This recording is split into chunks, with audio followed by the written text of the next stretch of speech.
In this video, we're going to take a look at the third-party deployer in CloudBees CD.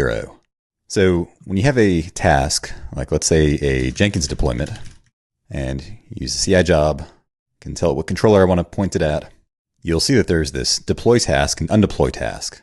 And when you click it, you've got all these additional options.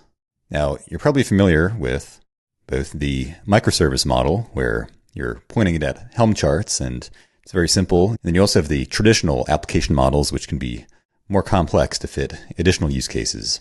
But sometimes you have some other tool, in this case Jenkins, but this could be any other tool, that's actually doing the deployment, and you still want to track it in the system, but you're not using the traditional application model. And so by doing this, you can click here and you can choose which application. You can actually have it define the application, so I can just type in React app, and since there isn't one, I can just create a new one. Tell it the environment, and we'll just create a production environment. And then down here, I can specify the application version and the artifacts. Now I could just hard code a version, or if I wanted, I could parameterize this and say app version. We'll just hard code it for now. And when I kick this off, we'll quickly see that this Jenkins job will run, and then we'll be able to see the application version that was deployed. All right, so now if I go to the path to production and I expanded this, we can see that we have the application deployed in the production environment with the version 1.14. So that's looking good. However, of course, we just hard-coded it, so fairly limited in that sense. Again, if you're parameterizing it, that could work perfectly fine. But more often than not, you're going to want to make this so it's automatic. And so in our docs, we've got this example of essentially what you need to pass in. It's got this property, EC deployment artifacts, and it's expecting a JSON object that has these particular fields. And so what we can do, so if I was to remove this task, I'm going to replace it with another, say, Jenkins deploy, but this time I'm going to use a procedure that I've created.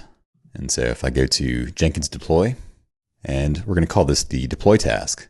And again, I'll define the React app as the application, and then I'll have the environment, again, as just production. But I'm going to leave these blank now, and we'll see that this will run correctly. So really quickly, let's open up what this Jenkins deploy procedure is. In this case, it's running the Jenkins job. It's then getting the build logs, and then it's parsing them and updating the inventory. So when we kick this off, we'll see that this time around, instead of running the job directly, it's running the procedure. And that procedure is going to be creating, again, this specific EC deployment artifacts property. So if I click into this, we'll actually see the job run. If I go to the properties, as soon as it's done, we can see that the build logs are being pulled in. So I can click that and I can see the full build logs. And in this case, I've got this simple statement here, this line that I'm parsing, React app, and then it has the version.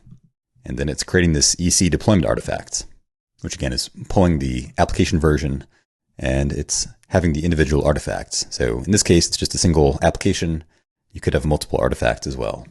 So now if I go back to this pipeline run, we can see that that was successful. If I go to path to production and I expand this, we can now see that it has the 1.42.2 version, and it actually has the specific artifact as well. So all of that happens automatically. So if we were to bump the version, I wouldn't have to go and manually update anything. This is all now being parsed directly from the logs. If we go into the environment, we can see that we don't have any tiers or anything set up, because this is, again, just the third-party setup where it's tracking the inventory without all of these other constructs that you'll typically have in the application and environment models, because we know it's all external. And so in this case, we have exactly what we expected. We've got the 1.42.2 version of this application, and we've got the one artifact. If we go back to the procedure, in this case I have this Jenkins deploy. This is sort of the process that you'll use regardless of what tool that you're integrated with. In this case, it's Jenkins. You could use any CI tool. You could use any external tool. Like if you're using a platform as a service offering like Heroku or Vercel or Netlify, the same process can apply where you kick it off, or if it's happening off of a commit, you can just get the latest version, whether it's through build logs or whether it's just an API call, and then you update the inventory using that specific JSON object. So if you want to learn more, we've got this documentation page, which I'll link down below. If you're not using CloudBees CD and would like to learn more, you can check us out at cloudbees.com.